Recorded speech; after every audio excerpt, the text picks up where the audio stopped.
Why you need an emergency fund. Welcome to today's episode.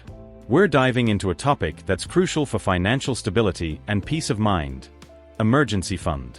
Imagine facing an unexpected car repair, a sudden medical bill, or even a job loss. These situations can be stressful and financially draining, but having an emergency fund can make all the difference. An emergency fund is a dedicated savings account, set aside for those unforeseen expenses that life throws our way.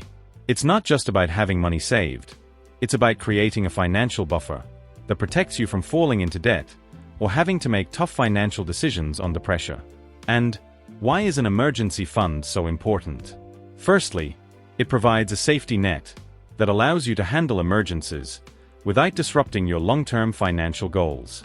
It helps you avoid high-interest debt, like credit cards or mobile app loans, which can quickly spiral out of control. Moreover, it offers peace of mind, knowing that you're prepared for whatever comes your way. How much should you save? Financial experts typically recommend saving enough to cover 3 to 6 months' worth of living expenses.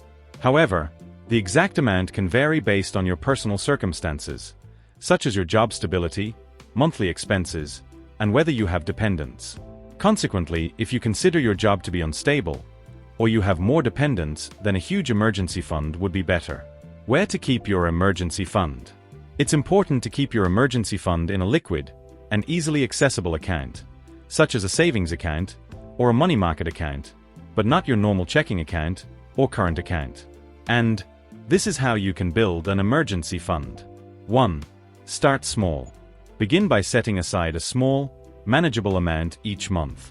These small amounts add up and compound over time. 2. Automate savings. Set up automatic transfers to your emergency fund to ensure consistent contributions each month. 3. Use windfalls. Allocate any unexpected income, such as bonuses or one-off income, to your emergency fund. 4.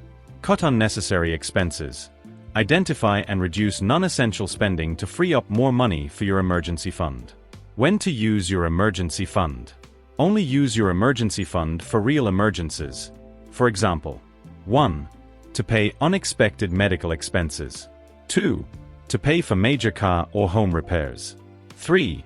To cushion you following a sudden job loss or income reduction. Avoid dipping into your emergency fund for non-essential expenses like vacations or luxury purchases. Let's now look at emergency fund in everyday life situations. Consider the story of Imelda, a single mother who worked as a HR consultant. Imelda was managing her finances well, but she didn't prioritize building an emergency fund. She believed her steady stream of HR consultancy work would continue without interruption. One day, Imelda's primary client decided to cut costs and terminated her contract unexpectedly. Almost simultaneously, her car broke down, requiring expensive repairs. Without an emergency fund, Imelda found herself in a tight spot.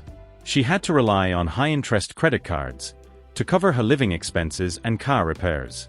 The stress of mounting debt and the pressure to find new clients quickly took a toll on her mental and physical health. Imelda's situation could have been much less stressful if she had an emergency fund.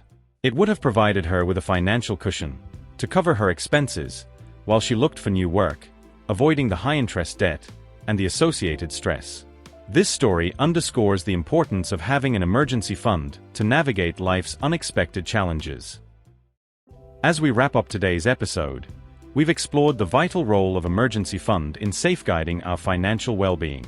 We've discussed its purpose, the peace of mind it provides, and the practical steps to create one. We also shared a real-life story that underscores the importance of being prepared for life's unexpected challenges. Remember, building an emergency fund is a journey that requires discipline and commitment, but the security it provides is invaluable.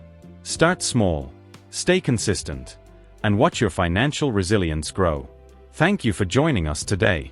If you found this episode to be insightful and helpful, don't forget to subscribe to our podcast for more insights on financial literacy and personal growth. Stay tuned for more tips and stories to help you achieve your financial goals. Until next time, stay prepared and stay empowered.